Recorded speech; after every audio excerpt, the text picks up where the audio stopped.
So to start our scrolling today, I want you guys to think about 3 different letters. And I know this is going to sound a little weird, but we're going to think about backwards cursive C's, forward cursive C's, and cursive S's. So let me show you what I'm talking about here. When we pipe our lines on our cake, we want to make sure that we're varying up our design. So it's kind of a common mistake in the beginning when you're first learning to scroll to just want to put all of your scrolling going in one direction as the same shape. So that's kind of a big no-no. We want it to look sort of organic and flowy and not mechanical, and that's what can happen if you repeat too much of the same shape. So we're doing our backwards cursive C, our forwards cursive C, and we're going to pipe an S. And we're going to repeat this as we go throughout our cake, but I want you guys to notice that I'm also sort of varying the height that I'm placing these on my cake. I can start some lower, I can start some higher. I can have my scrolls touch or not, it doesn't really matter. That's part of the beauty of scrolling, is that you can kind of develop your style as you go. Also, you see I had a little kind of hiccup there in my bag. With this type of frosting, this is a Swiss meringue buttercream.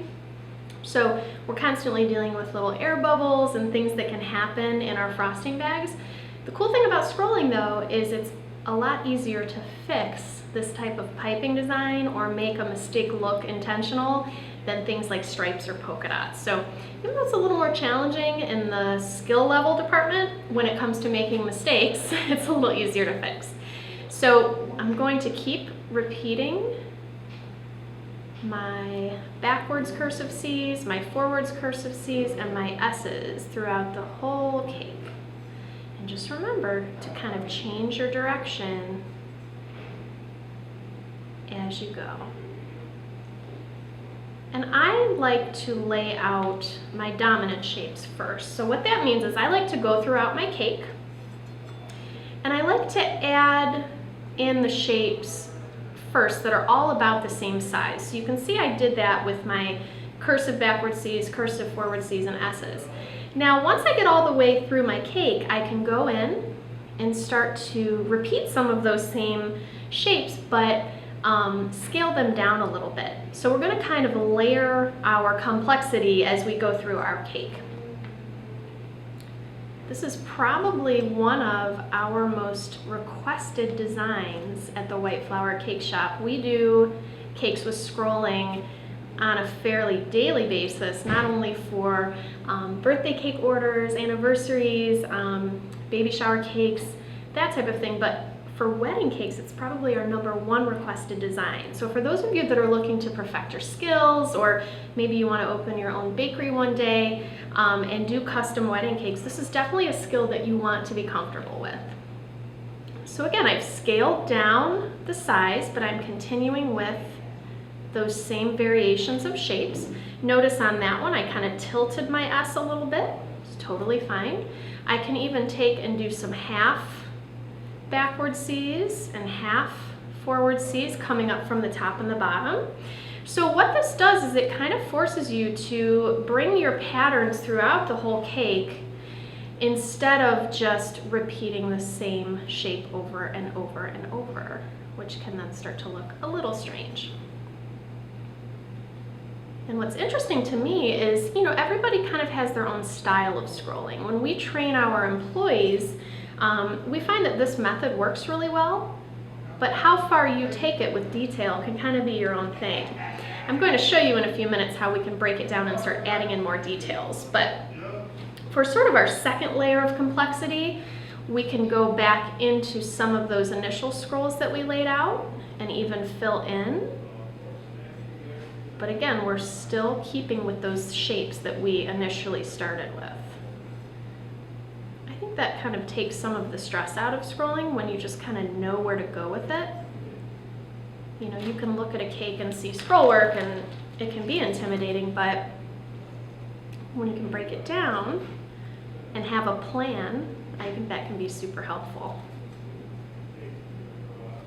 So again, I'm just framing in with some of those smaller scaled down shapes.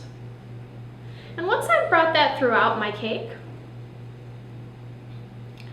now is going to come the fun part, where we can start to add some of those really cool details that make our scrolling unique. So we've started with large, we've scaled down to more of a medium size. Now we're going to scale down to small. Now I could leave this scrolling as is, it looks quite beautiful, but I think I want to add some little flourishes, is what we call them. So what you want to do is start with a dot and pull in. Start with a dot and pull in. So I'm using these little flourishes to sort of frame in some of the scroll work I've already laid out. And you can see how that adds sort of just a cool texture to that. I'm a big fan of adding in those little details. I think that just sort of takes it, not that it's generic, it's not by any means generic, but it adds sort of an extra refined touch to it.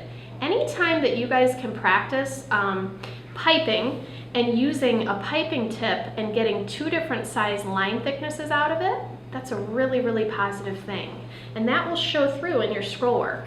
If you can make yourself comfortable squeezing thick to thin, like I'm doing with these little flourishes here, that shows kind of a different level of refinement in your scroll work, and also, you know, just adds that cool texture.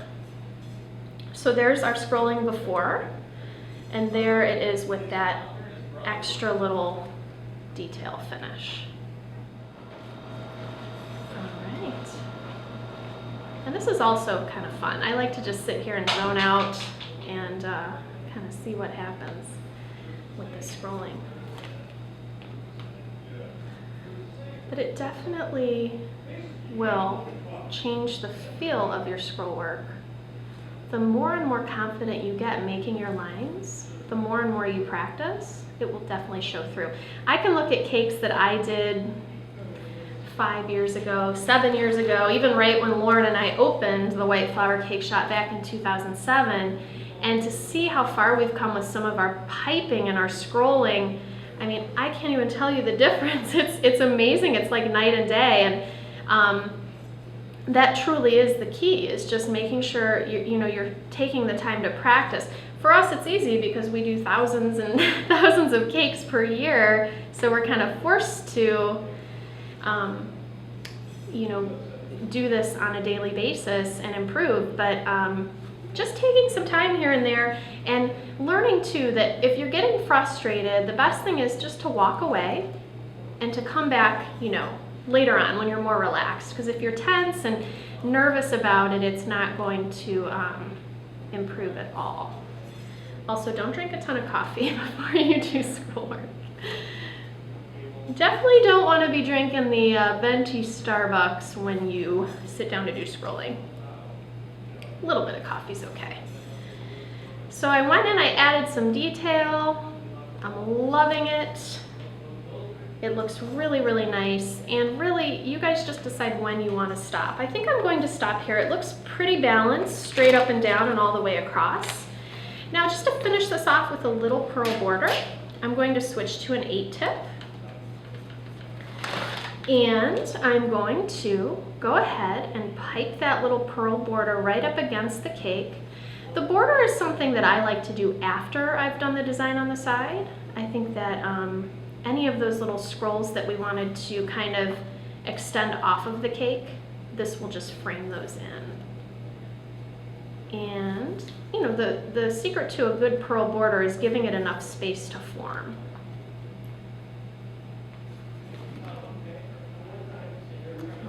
We're coming around here, finishing this up, and voila, there is your cake with the White Flower way of scrolling. Now, we also sell a lot of other tutorials on everything from our signature flowers to learning to write on cakes and drawing on cakes in buttercream. So if you go to www.whiteflowercake.com and check out our shop page, we have lots of different tutorials listed. And thank you so much, and happy decorating.